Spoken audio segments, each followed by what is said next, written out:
Na nossa aula de hoje, vamos na verdade filosofar a partir de um texto do filósofo romano, grande orador romano, Marco Túlio Cícero, a partir desta obra, Textos Filosóficos, mas mais especificamente, os Paradoxos Estoicos. Eis a imagem de Cícero. Segundo o tradutor Segurado de Campos, Cícero é um dos melhores exemplos possíveis da aguda perspicácia de Ortega quando define o homem como produto da dialética entre si mesmo e a sua circunstância. É Ortega que diz, né? O homem é ele mesmo e as suas circunstâncias. Não há conhecimento de si sem o conhecimento das circunstâncias que te cercam. A circunstância de Cícero, no caso, identifica-se com um século decisivo em que se desenrolou dramaticamente o fim da República Romana, terminado por volta de 146 a.C.,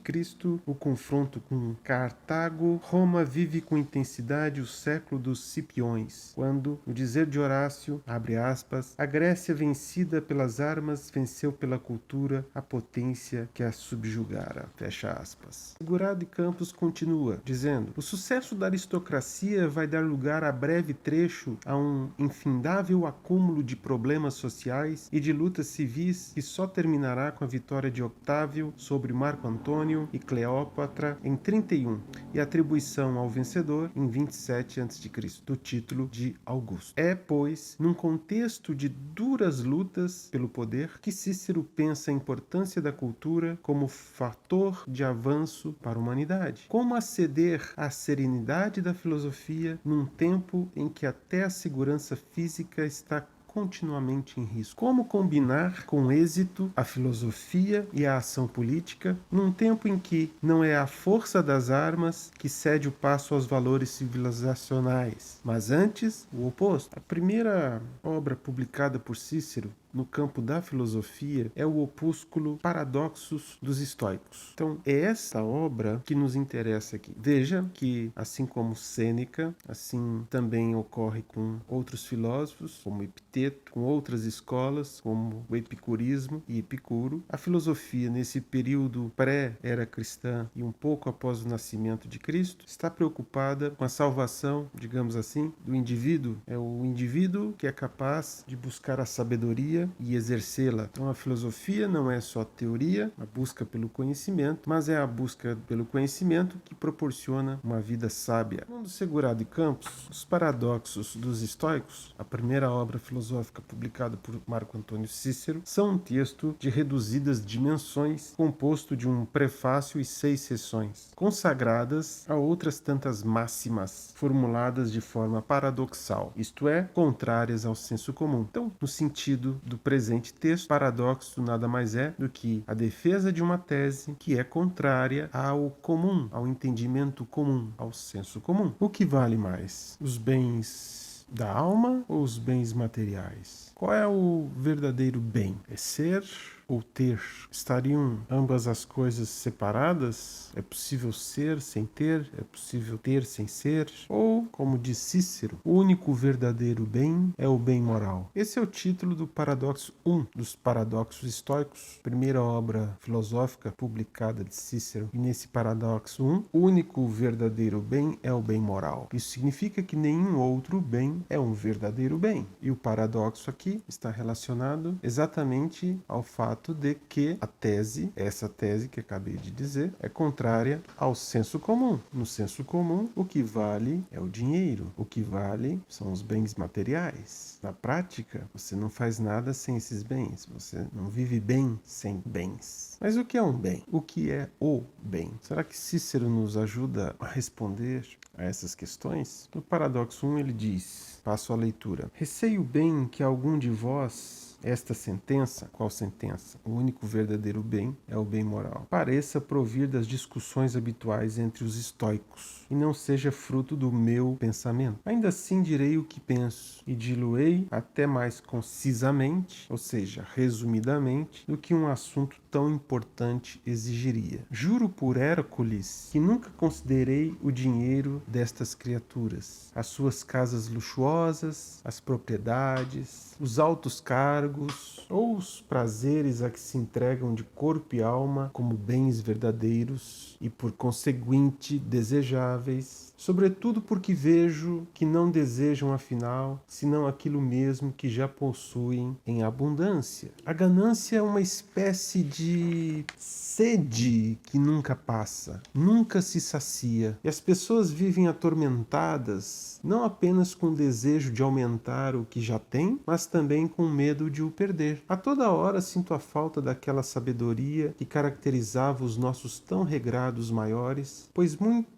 embora dessem um nome de bens a essas inconstantes e frágeis dádivas da fortuna, na prática, como na teoria, mostravam bem que não as consideravam como tal. Acaso um bem poderá causar mal a alguém? Poderá um homem viver rodeado de bens e ele próprio não ser um homem de bem? Sucede que todos estes bens são de uma natureza tal que sobejam para os desonestos e são até prejudiciais para a gente de bem. Assim sendo, pode troçar de mim quem quiser, porque eu dou mais peso à justa razão do que à opinião corrente. Nunca direi que perdeu os seus bens quem tiver perdido apenas cabeças de gado ou peças de mobiliário, e nunca deixarei de elogiar um dos 7 sábios, Bias, segundo creio, porque quando uma força inimiga capturou Priene, a sua terra natal, enquanto os habitantes fugiam levando consigo tudo quanto podiam, ele, Bias, aconselhado por alguém a fazer o mesmo, respondeu, abre aspas, eu faço o mesmo, tudo o que é meu está aqui comigo, fecha aspas. As coisas a que costumamos chamar bens e que não passam de brinquedos da fortuna, a essas nem sequer chamava suas. Perguntará alguém, o que é então um bem? Se define agir bem como, abre aspas, agir com retidão, com honestidade, de acordo com a virtude, fecha aspas, então entendo que somente é um bem aquilo que fizermos com retidão, com honestidade, de acordo com a virtude. Não é difícil levar certas pessoas a admitir que objetos suscetíveis de transitar facilmente de mão para mão não merecem, de fato, ter tidos como bens. No entanto, essas mesmas pessoas defendem com toda energia e convicção que o prazer é o maior dos bens. Esta opinião parece-me ser, sem dúvida, mais digna de animais do que de seres humanos. Então tu, a quem um Deus ou a natureza, que é por assim dizer a mãe universal, dotou de uma alma, o que de mais precioso e mais divino existe, baixas-te e humilhas-te a ponto de não sentires que há uma diferença entre ti e um quadrúpede qualquer? Como pode chamar-se bem a uma coisa que não torna melhor quem a possui? Quanto mais um ser humano participa do supremo bem, tanto mais será digno de apreço. Mas não existe nenhum bem de que o seu possuidor não possa honestamente orgulhar-se. Será que alguma destas condições se verifica no prazer? Por acaso o prazer torna um homem melhor, mais digno de louvor? Haverá alguém que se gabe dos prazeres de que usufrui e os proclama publicamente? Em conclusão, se o prazer, apesar dos seus inúmeros defensores, não deve ser inserido no número dos bens, se, quanto mais intenso é, mais desvia a razão do seu propósito e do seu equilíbrio, devemos afirmar que uma vida conforme ao bem e à felicidade não é mais do que uma vida conforme ao bem e à retidão moral. Pergunta: é possível ser feliz sem que haja prazer? O prazer é essencial para que haja felicidade? Acabamos de ver que para Cícero o prazer não é essencial para que haja felicidade. Ademais, ou melhor ainda, felicidade nada tem a ver com a sensação do prazer, tampouco com a dor. A felicidade não é uma sensação nem prazerosa, nem dolorosa. Então o que vem a ser a felicidade para Cícero e para os estoicos? Simples, a retidão moral. Porque, como ele falou no paradóxo primeiro, sentir prazer e dor não nos difere dos outros animais. No entanto, não somos como os outros animais, apesar de sermos tanto quanto animais, mas somos mais do que animais. Ou somos animais diferentes. E é nessa diferença que reside a nossa felicidade, e não naquilo que nos iguala. Não há moralidade. Há moralidade para além do cerco humano? Boa questão. Podemos atribuir aos animais qualidades humanas, mesmo quando vemos nas ações das espécies que não são a espécie humana, exemplos de qualidades propriamente humanas ou que seriam facilmente designadas à espécie humana. Crítica de Cícero nesse ponto, e ele não duvida, e aqui podemos dizer que ele não considera que os animais fora a espécie humana têm alma,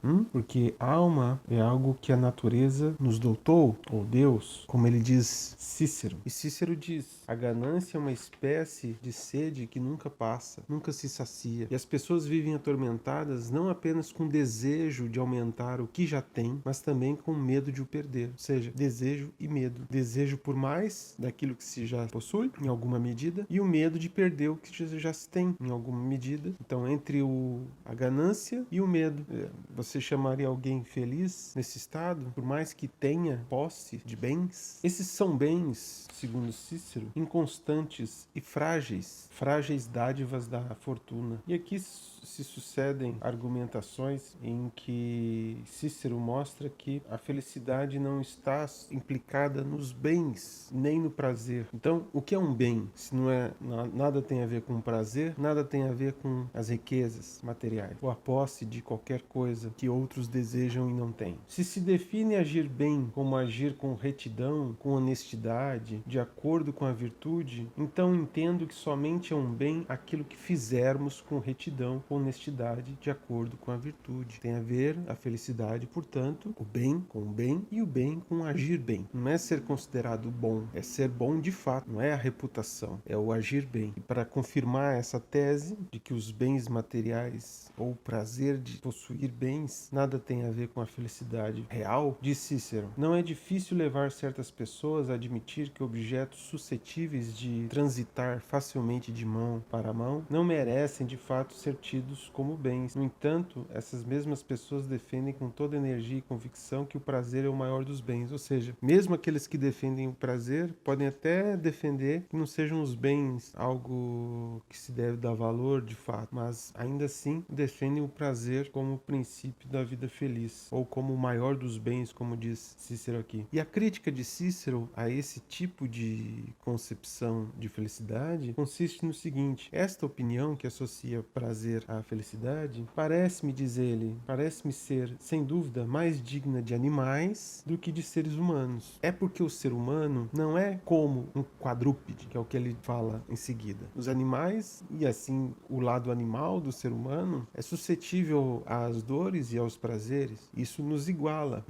inclusive aos quadrúpedes. Mas a natureza, ou Deus, dotou o ser humano de uma alma, o que há de mais precioso e mais divino. Então, pressupõe-se que somente o ser humano possui alma, ou possui algo que é superior ou diferente do que um quadrúpede possui. Mas no caso, Cícero faz menção, referência exatamente à alma. Então, um pressuposto aqui nesse paradoxo é que a alma, né, não é a mesma coisa que corpo, e que o homem, o ser humano, possui alma e corpo, e que a alma seria superior e exclusiva dos seres humanos. Então, fica nítida a crítica que ele faz de associar o prazer sensorial, que é próprio dos corpos, né, sentirem, com a felicidade, uma vez que há uma alma e que esta alma faz do ser humano algo além ou mais do que um quadrúpede. Por isso a crítica: baixas-te e humilhas-te a ponto de não sentires que há uma diferença entre ti e um quadrúpede qualquer. Além disso, o outro argumento é que, ora, aquele que possui um bem verdadeiro, né, deve se diferenciar de outro que não possui, deve ser melhor, e não é o caso quando o prazer é tido como o maior dos bens. Como pode, pergunta Cícero, chamar-se bem a uma coisa que não torna melhor quem a possui? Nós não dizemos que as pessoas são melhores do que outras pelos prazeres que elas sentiram até hoje, mas quanto mais um ser humano participa do supremo bem, tanto mais será digno de apreço. Então, se apreciamos as pessoas, não é pelos prazeres que elas sentem, que são os prazeres que elas sentem, não nós. O mais importante, então, é a retidão moral. Este é o bem moral, é o único bem verdadeiro. Está relacionado